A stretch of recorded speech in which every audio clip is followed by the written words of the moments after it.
Yo, welcome to Art Pays Me. My name is Dwayne Jones. I'm your host and an artist and designer who loves to chat with other creative types just like me, people on the artistic spectrum. For the people who have been listening to this show for a minute, I'm switching things up a bit. Yes, I know I have not been sticking to my release schedule. I'll do better for 2025. I will. Little update. I had COVID over the holidays this year. So that was a nice little surprise, but I'm feeling pretty good now, and thought I'd get some editing done. So this episode is from sometime in 2023. We're now at the end of 2024, so yeah, that says a lot.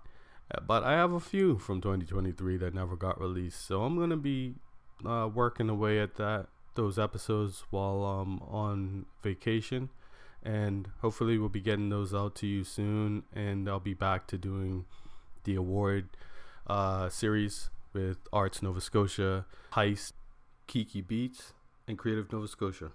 Be on the lookout for those, and I can't wait to get into this episode with Jennifer. It was so fun talking to her, and I've been excited to release it for a while and just kind of disappointed that I didn't get to.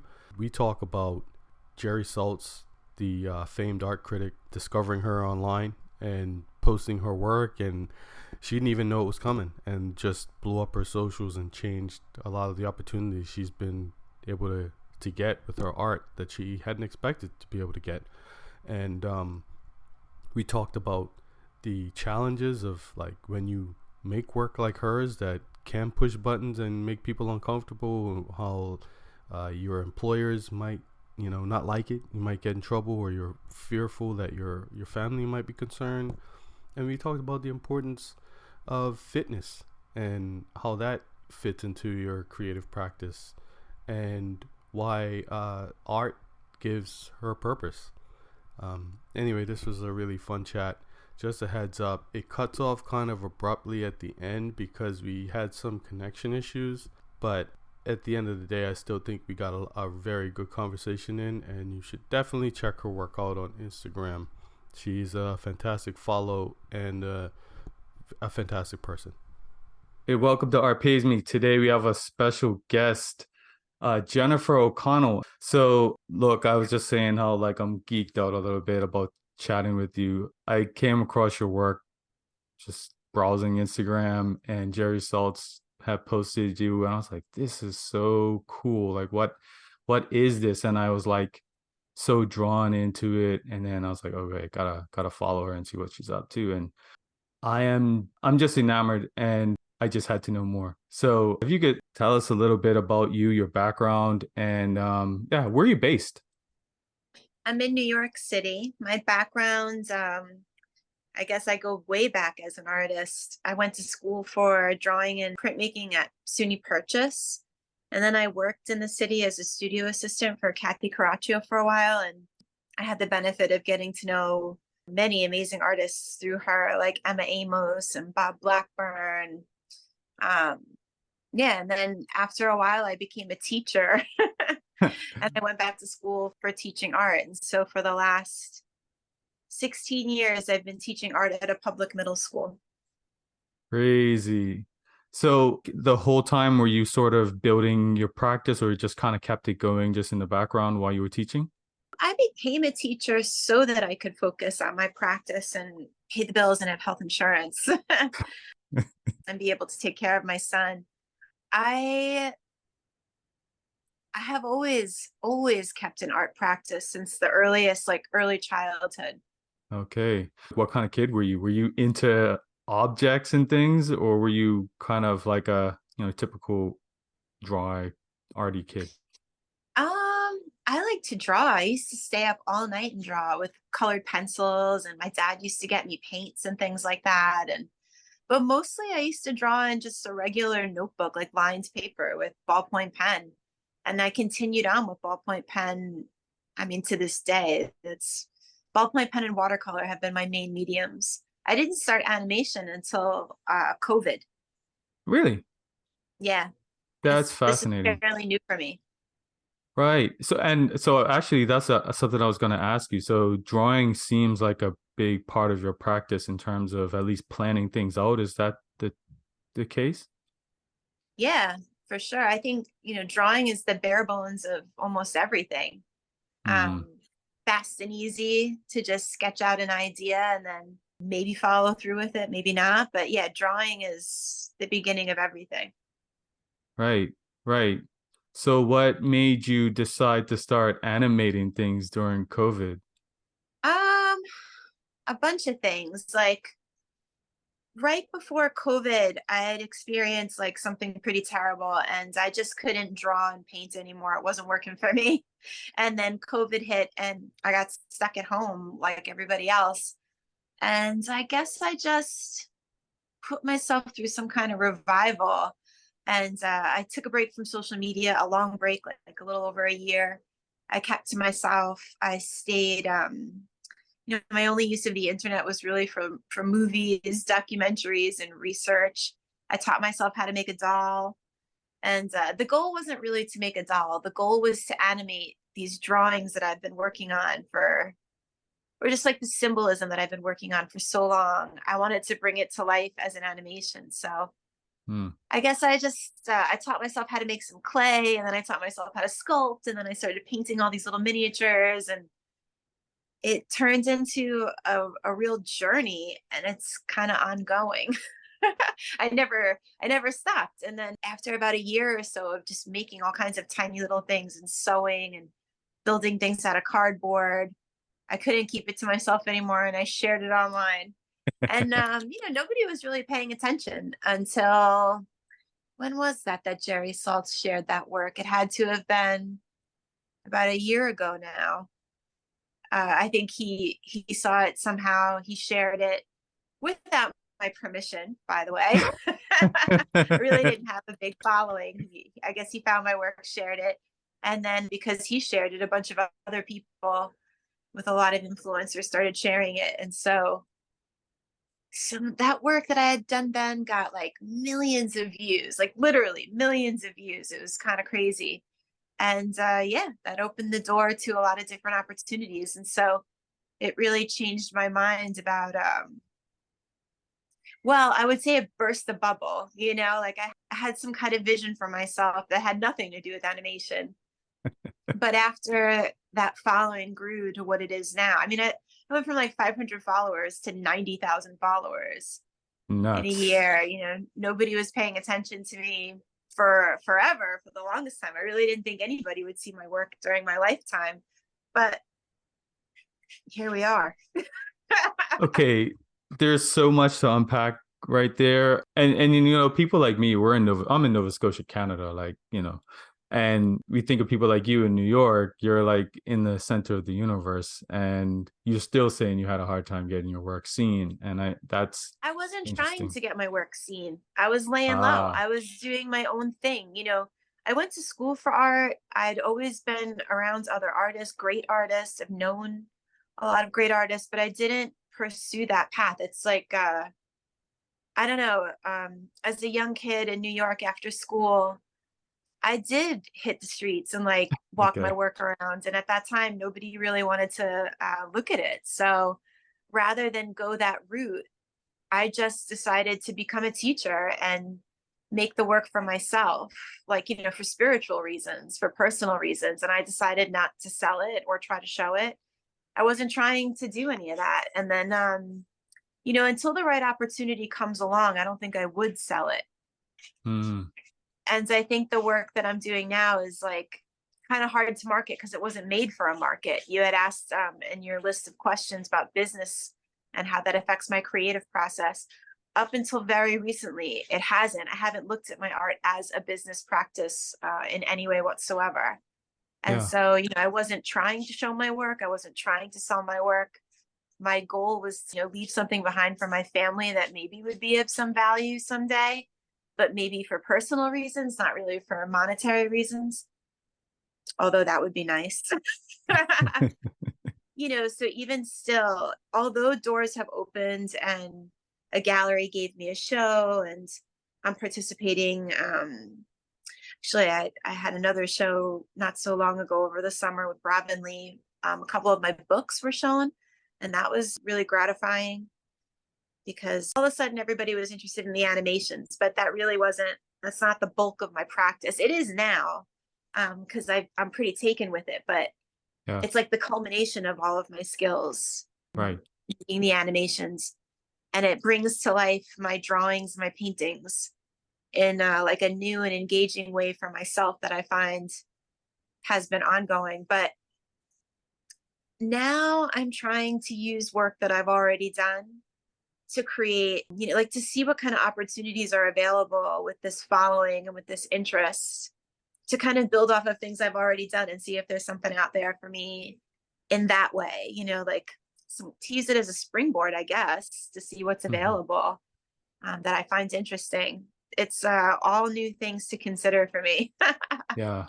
Well, I want to at least tell you that I think your drawing is fantastic. I do see it when you post it from time to time. Like, I really do love your work. So, uh, Thanks. when you talk about the vision you had, is that it? Like, you kind of pictured yourself having like a gallery show with your like giant size drawings or anything like that? Or No, before this following happened, my vision was to tell my life story through my drawings and my paintings and eventually the animations. And, I just really didn't, at that time, although I believe in my work like wholeheartedly, I really do, I just didn't see an opportunity for it to be shown. I wasn't like, I just wasn't looking for one. So I guess my grand vision was all just a dream of like one day it being discovered, and I don't know, like the whole thing being validated. And that's what happened, except it happened so much sooner. I thought I'd be like 80. I don't know. I thought I was going to be like Alice Neal or something, like in my 80s, and finally my work could be in the Met. And that dream is still to be realized. One day I would love for my work to hang, like my drawings, my paintings, who yeah, knows, maybe even my sculptures and things like that, to be all together, like all together in a museum somewhere. right. Although the reality of that happening seems more and more likely, and now I'm kind of embarrassed. It's weird, right? It's like it could actually happen now. Yeah, Like that could actually happen. Why not? right, right. So like when you I want to ask you two questions. The double barrel question. The words deliverance and brazen, what do they mean to you? Oh, deliverance is a word that comes to mind when I think of my creative process. Mhm. Deliverance, I mean, it has so many associations of my own. Like there's a prayer: deliver us from evil, deliver us from temptation, deliver us from want, deliver us from pain, deliver us from suffering. Deliverance is just, it's a vehicle. And brazen is a word I've been called brazen, but the word is like foreign to me. Like I've been called brazen. My work has been called brazen. I think by definition, it's like vulgar, vulgar and crude. I'm not really sure if that's what it says in the dictionary, but like, a little bit crass. And I don't see myself that way, except I've been described that way by others. Interesting. I always assumed that you'd be like super introverted and I am. okay. Well, so like that brings us kind of back to your work. I like really appreciate the vulnerability in it, the rawness in it. I don't know. Maybe brazen could come up, but like I I am working on that for myself, like in really getting into those deeper, more personal, like I don't know, painful things that I want to put out there, but I'm always embarrassed that like, okay, what's my family gonna think, or what are my friends, or are they gonna be mad at me, or is this gonna affect my employment? And you as an educator, like I know that's been like a challenge for you with how like your work is. How do you do that, or was it because you were thinking no one's gonna see this anyway? Who cares? Uh, I don't know. I haven't unpacked that for myself, because I've been through some big changes with this exposure. Hmm. For a long time, I've always been scared that my work would get me in trouble, although I couldn't for the life of me figure out why, Right. But yeah, I think there's always been an overt, um, I don't know the correct word. There's always been like a cloud of threat, like I'm doing something wrong, or like I'm going to get in trouble for my artwork. And I have, for sure. My family and my friends, I think it's probably my family. I think I understand, like why would they want to look at my artwork? I'm their sister or their daughter or something like that, Yeah. I can understand why maybe they would not really want to engage with it on a personal level, because it's probably very hard for my family to look at my work and then also, look at me. So that's complicated. And I wouldn't hold it against my family because, you know, they've always recognized me as an artist and have respected my ups and downs. But in terms of work, yeah, I've run into some trouble, like um I I'm still going through it now. I had a terrible year last year at work because I shared it a little bit on the internet, and I guess I've also been afraid about talking about that situation too, because I don't want to lose my job or anything like that. I need Yeah. it. It's my only paying gig, and I've put Yeah. in years of work at school to get certified and tenured, and I've worked really hard at my current school, to be a good teacher and a good community member. And still, there are conservative thinkers who think it's okay to walk into somebody's classroom and say to you, we think you should consider your young male students when sharing your work online. And I'm like, actually, no, that would be really weird if I were considering my young male students while I was making my work at home. Don't you think? That'd be really Exactly. weird. Yeah. And like, don't you think it's really weird that that's none of your business? You come into my classroom and start talking to me about young boys. This is Yeah. my classroom. You see any of that hanging in my classroom? No, it's not Yeah. hanging in my classroom. Like I can play multiple roles. Just because I'm a middle school teacher doesn't mean that I can't be a human being and an artist outside the classroom. Yeah, they Right. hired an artist to be an art teacher. Yeah. Big surprise. I make Right. art. You're right. And I use social media to share it. Another big surprise. I'm not doing Like anything most that artists. bunches of other people out there are not doing, Yeah. but I'm held to a different standard because I'm a mother, I'm a teacher, and I guess the expectations on people who occupy that position, teacher, are rightfully a bit stricter. There's like a lot of scrutiny, but this particular thing, my artwork, this is the thing I'm most proud of. And if anything, I would wish that instead of coming in and shaming me and blaming me, that they would come in and recognize what an asset they've got sitting there in the classroom working with all those kids. That's what I wish would happen. And who Yeah. knows, maybe they'll change their tune. We're moving forward now at work and trying to have restoration talks after all Right. this. So Right. I Uh, guess I have to keep an open mind and be positive about people's ability to change once confronted with the impact of their actions. right. Right. Well, I'm glad that there's something positive happening in that direction for you. It remains to be seen, but I'm sure hoping so.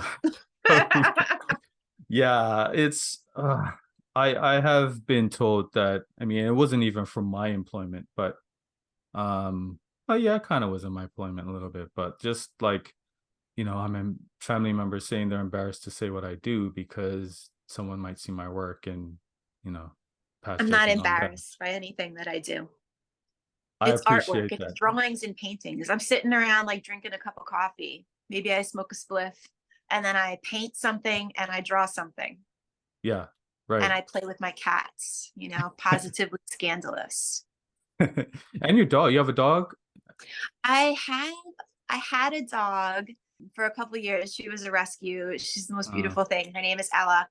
But I had to move from that apartment and I couldn't take her with me. So uh, luckily my brother took her, and now she's like a family dog. She was living with my brother for like 8 years, and now she's living with his son. okay. So she's around, but she doesn't live with me. And I just recently by accident became like a total cat mom. I had adopted this one cat. I moved into another apartment and I was allowed to have a pet. So I got a cat thinking, oh, this will be easy. And then Mhm. the yard came with a colony of cats And sure enough, I mean, I suppose it's predictable. I was feeding a mama cat and the babies, and then I found a home for one of the kittens, and then mama cat went and got pregnant again. And on a rainy day, her other Yeah. two babies ran inside my house, and now they like live here.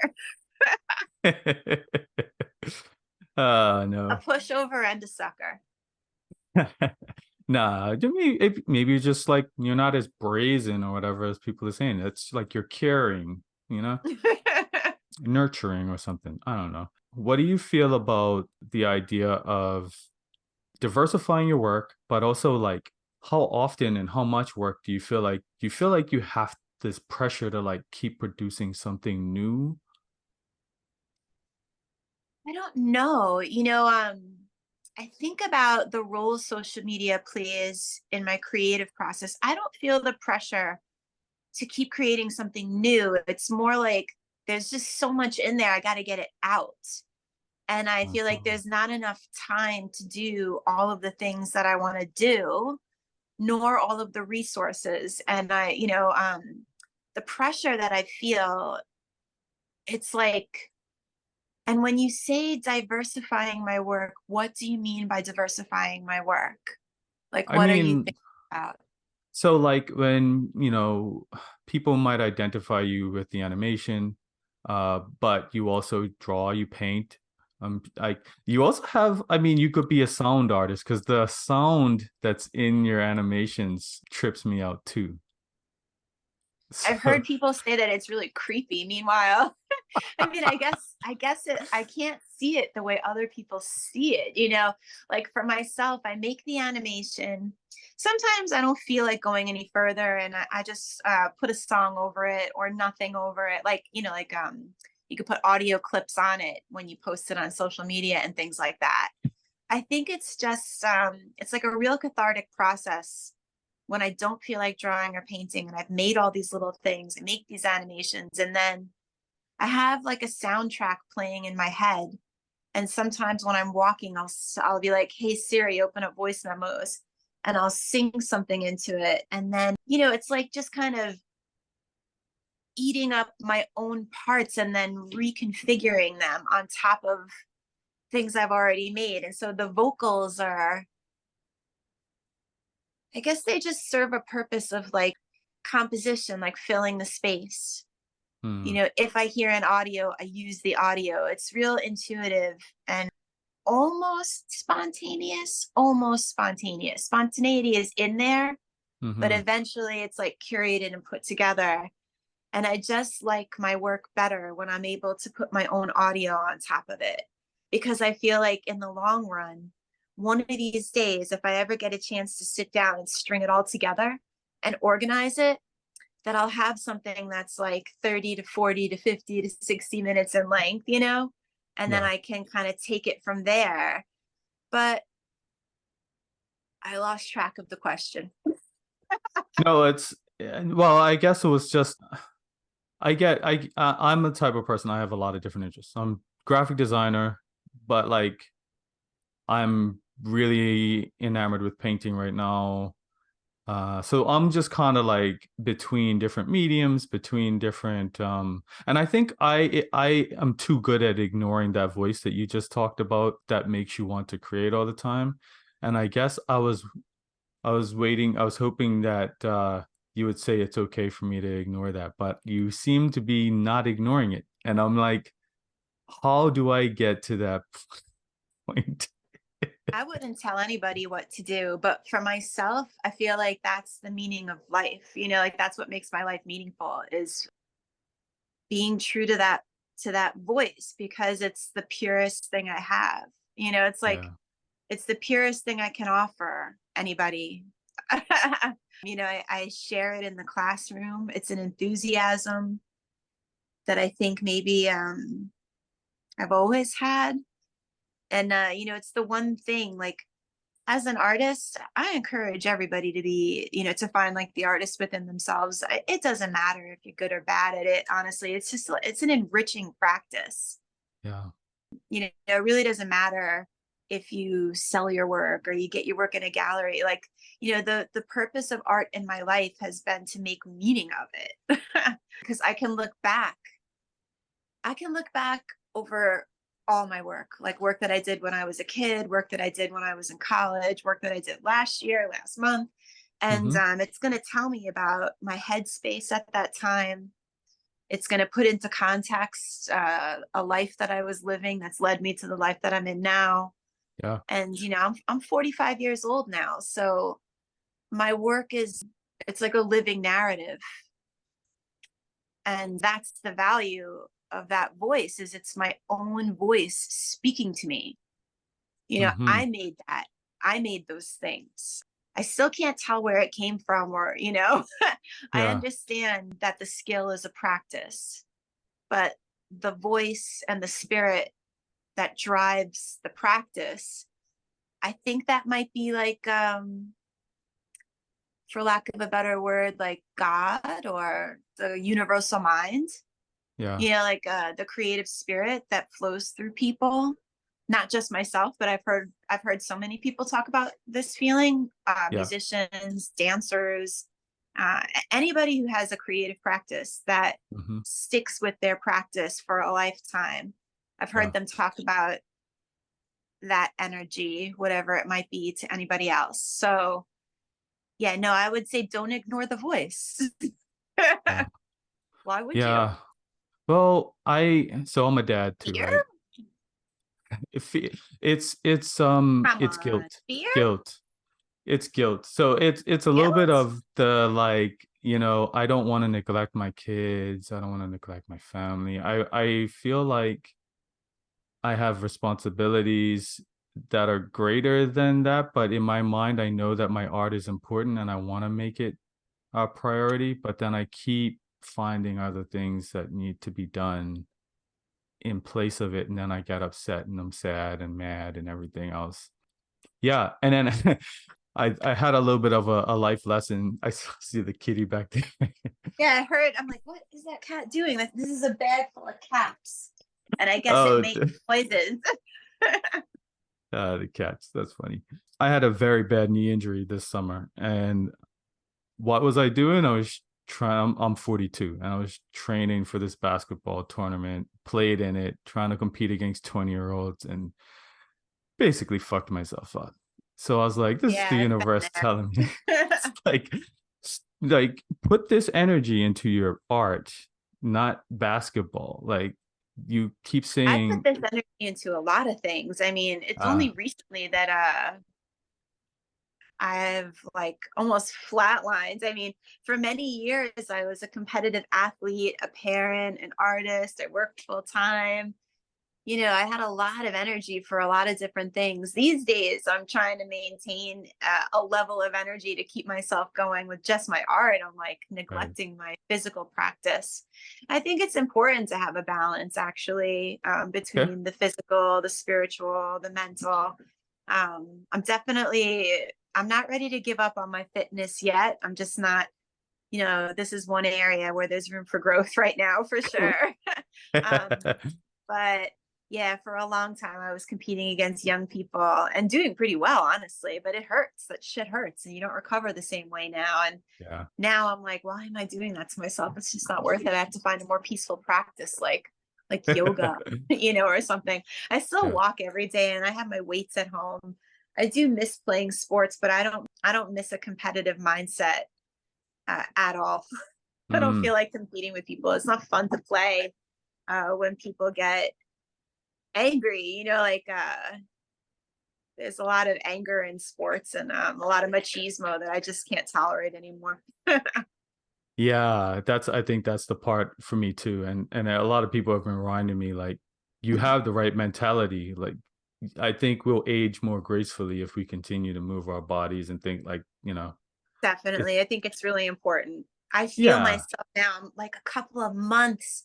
My routine used to be like a daily thing. I used to work out 7 days a week, a couple hours a day. I used to be really fit. And then no, COVID hit and I gained like 50 pounds and then I lost like 35 of it. And then just by getting back into the swing of things, not by exercising, just like getting out into the world again. It yeah, took like a year. I lost like 30 pounds. And I mean, I do have dreams of being my former self again, at least physically. but the lifestyle has changed. I don't know, like I'm just not that person anymore. I Yeah. don't What feel like sport? dude, I don't feel like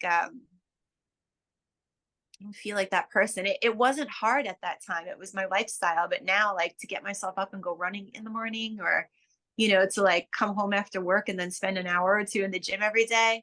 Yeah. I'm like, yeah, I think I'm gonna have a cup of coffee, break out my clay. Maybe I'll sew something, Right, put right. on my glasses and play with my dolls. So what did you compete in? Volleyball for a really long time. And then Ah, for a couple of years, I threw myself like all into judo and jujitsu training. And nice. that was painful, but also very interesting, and I really loved it. But I'll tell you what, for all the amazing people that I've met in that world, there are some dark characters in that world. And I don't want to dwell on that, but I don't Mm, feel safe. I quit that practice because that world just turned into a bad world for me.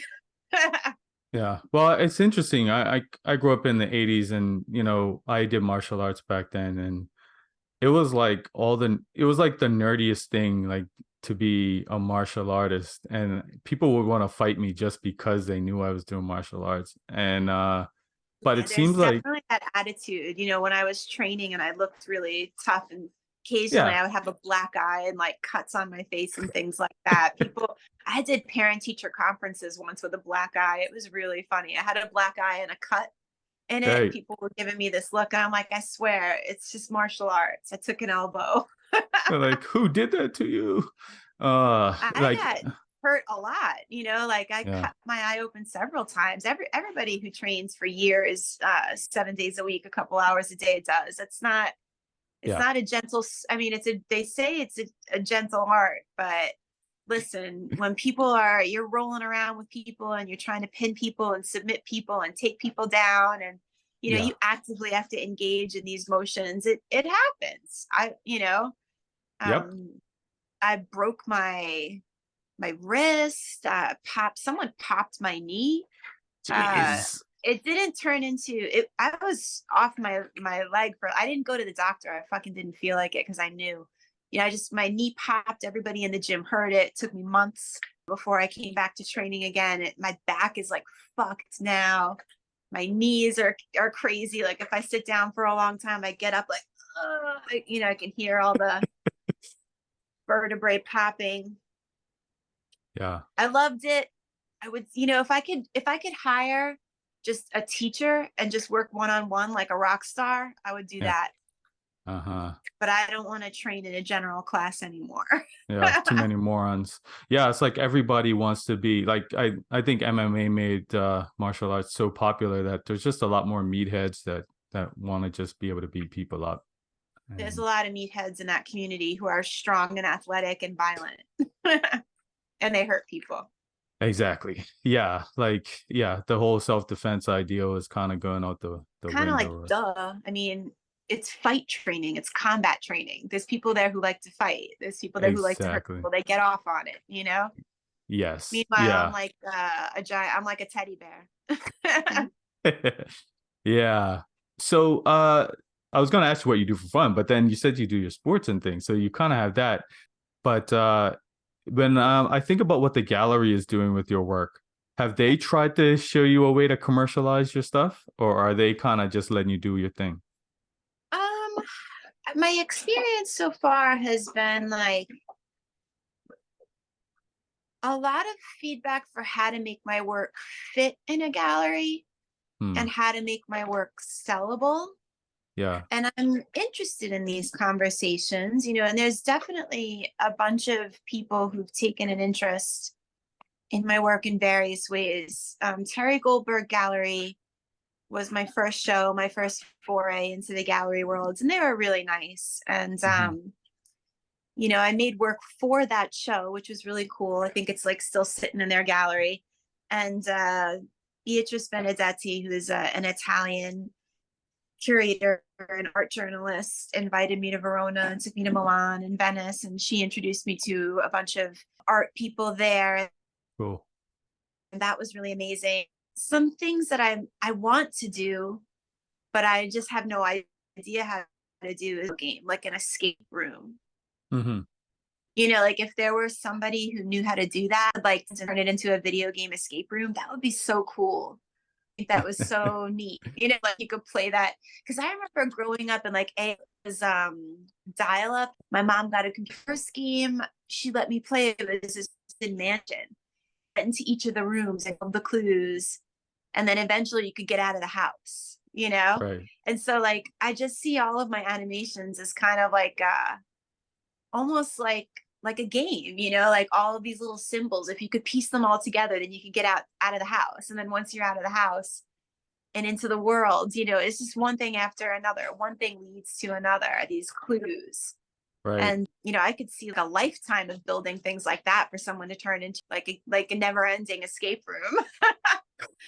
And then I was talking to this other artist. Her name is Carla. She's like amazing, but she was telling me, and then when she said this, my imagination hasn't let it go. If someone could figure out how to take my animations and make a full life installation of them, like a holographic walkthrough installation, where you Right. could walk through the animation, that would be so cool. I bet you the technology exists to do that. I just don't. Now, I don't have that skill, but I would want to see that happen for sure. Okay. And I keep getting a lot of suggestions to enter film festivals, but I don't know. I mean, I guess the best way to try is to just do it. Like just send my stuff in and see what happens. Yeah. Yeah. Um, yeah, I guess that's if I'm seeing a market for my work, it's like something like that. And I no like viable leads right now, but I guess that would be, I guess I'm just letting things happen right now and focusing more on, my income comes from being a teacher. That's my career. I'm going for that paycheck, that retirement, and my pension. Right. That whole thing, like, that's just icing on the cake with a cherry on top, like nobody is going to discover you're a fraud. You made the work, you did it, you made the work, it's yours. You're not a fraud. You made the work, like Yeah. people are going to hate it, people are going to like it. And honestly, I guess what other people think doesn't really matter in the moment that you're making the work, Yeah. and if you choose to share it, then it's just a gift. And all anybody really should say is thank you, or they walk away. And if you get that chance and, you get that honor to hang your work in like the Golden Museum, well, then great, you know, Yeah. Yeah. great. Yeah. Too much like It's overthinking almost about like it. it's out of your hands after that. Yeah. Like it's not our business whether people appreciate it or not, really. It's not really, I think about this a lot. Like, it's not really my job to make sense of the work for other people. Hmm. I just make it, and it makes perfect sense to me. But it's not Yeah. my job to make sense of what I'm doing for anybody else because ultimately sharing it is just a gift. It's just a gift. Yeah. Like if anybody wants to look at it, and even better, if anybody benefits from it, great. I'm glad that I was able to contribute something positive. But, Mhm. and if it ever does get to hang in a museum, then I hope it hangs there forever. I hope it gets to take a place in the hallowed halls of old masters and things like that. And what a dream. I mean, really, what's wrong Yeah. with dreaming like that? It's just a dream. Yes. Yes. Well, Jennifer, I gotta say, you have definitely inspired me. So, you've had some influence. So I just wanted to let you know you're appreciated for that. Thank you. I appreciate that you took the time to talk to me. And I hope Yeah, that you go and make your work, I I I whether or definitely not you will. share it. Yeah, and whether or not it is good for other people. It doesn't have to be good for other Doesn't have to be. people, you know? It just has to be good for you. Yeah. Yeah. So I mean, one last question. I mean, I guess you've kind of given the advice that I would want to hear anyway, but is there any advice you would give an artist looking for, I don't even know what you would look for, a life as an artist? To just do it, you know, don't give up, keep your practice. I guess, you know, something that inspires me is like goofy stuff. Like I love Arnold Schwarzenegger and Rocky Balboa. Yeah, yeah. You know, and it's like Arnold posted something the other day, like, I love a good comeback. What are you coming back from? You know, he's coming back from elbow surgery. I'm coming back from like depression. What are you coming back from? Like massive depression. I'm coming back, you know, Right, right. or like, you know, in that movie Balboa, where Rocky says it's not about how hard you can hit, it's about how hard you can get hit and keep Mm-hmm. moving forward. You know, like that's the kind of mentality that that's the self-talk that I give myself whenever I'm like, you know, beating myself up or getting beat up by the world, you know, or whatever it might be. It's like, you Yeah. know, that's your job as an artist, is to speak. Mm-hmm. That's your job. Yeah. Like whether you make money for it or not, if you consider yourself an artist, if you identify as an artist, then you just have to go ahead and be an artist. It's a sacrifice. Yeah. You know, you have to stand in front of your work. That's like kind of the way it goes. Right. And as So my Jerry advice likes, to artists is to just go ahead and make the work. Just make it. right, right. That's a very Jerry Schultz thing, though. He's like, do the work, babies, you big babies, or something like that. He likes to say stuff Yeah, like I agree with that. That's true. Just do the work. Just make that. it. Yeah. Actually, I got one more question. I'm cheating. Does your kid think you're cool? Does my kid think I'm cool? Man, I sure hope so. He's really awesome. My son is 16. He does say that I'm cool. He says that he and what do they say to me? His friends, the message he gives me is that I slay. I slay. There you go. There's the win. There's the win. Okay. Cool. Jennifer, thanks again for My your pleasure. time. And yeah, people, I will have links to where you can find Jennifer's work and social medias and all that good stuff. And yeah, thanks again. Thank you. Nice talking to you. I hope you Nice make talking your to you work. too. I will. I will. Bye. All right. Have a good night. You too. I hope you enjoyed that episode with Jennifer. But again, great chat. If you want to know more about what I do, you can check out artpaysme.com. I'm at artpaysme on most socials. I've been actually messing around with YouTube more lately and TikTok, so you can check me out over there. You know what? I want to thank Langy Beats for the music, but I'm also thinking I might switch it up. So don't be surprised if next time we have different music on the intro and outro. Everybody enjoy your holidays for the rest of it, and Happy New Year and all that good stuff. And I hope to see you in January. Peace.